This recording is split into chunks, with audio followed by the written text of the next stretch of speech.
Bonjour et bienvenue dans cette intervention concernant l'interculturel dans le franco-allemand.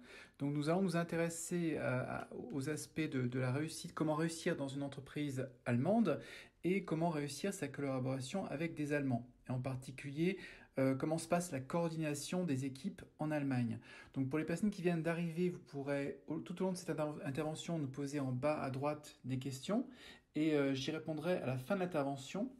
Donc n'hésitez pas à nous poser des questions dans le déroulement de cette intervention. Alors comment est-ce qu'on organise le travail en Allemagne, dans une équipe? Il arrive que les Allemands reprochent aux Français, dans leur façon de travailler, d'être trop individualistes. Alors pourquoi? Comment ça se fait? Est-ce que ça a à voir avec l'organisation du travail en France? Alors c'est souvent quelque chose qui revient en Allemagne.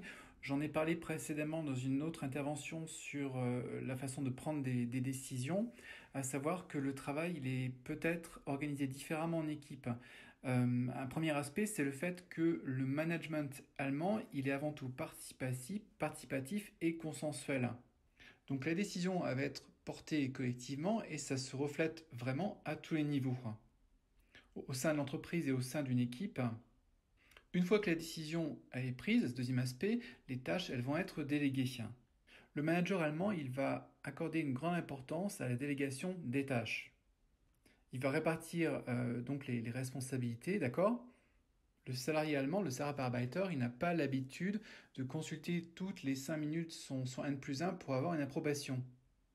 Il va vraiment travailler en sous-marin, je dirais, sur l'avancement de son projet pendant une semaine. Et il ne va pas forcément avoir besoin d'un feedback régulier de son N+1. Il peut le faire, mais pas vraiment systématiquement. Après, ça peut être interprété comme un signe d'incertitude, éventuellement d'incompétence. Le fait peut-être d'avoir un certain manque de confiance en soi. Donc, si vous avez un grand doute, bien sûr, partagez-le. Parlez-en peut-être à un collaborateur ou un collègue avant de solliciter votre manager. C'est vraiment la première règle. Donc, français dans une entreprise allemande, essayez d'avoir ce réflexe, je dirais. Essayez plutôt de vous la jouer collectivement, comme on l'a vu dans une précédente intervention. Donc ça peut être différent de la situation française, où on peut être plus contrôlé, où il y a un reporting qui est plus fréquent. Donc on peut avoir le sentiment en France peut-être que toutes les étapes de la décision vont être beaucoup plus contrôlées quelque part. Alors d'où ça vient tout ça au fond? Alors il y a plusieurs explications. Ça peut venir tout d'abord du système éducatif français. On est quelque part formé à avoir un état d'esprit plus individualiste que collectif en France. C'est ce que nous avons vu dans une autre intervention. Bon, il faut reconnaître aussi que l'esprit managérial français, c'est quand même en général plus directif et autoritaire. Attention, bien sûr, il y a eu une évolution ces dernières années, donc il ne faut pas non plus passer dans la trop généralisée. Mais c'est une tendance culturelle qui est relevée dans différentes études et qu'on relève encore aujourd'hui.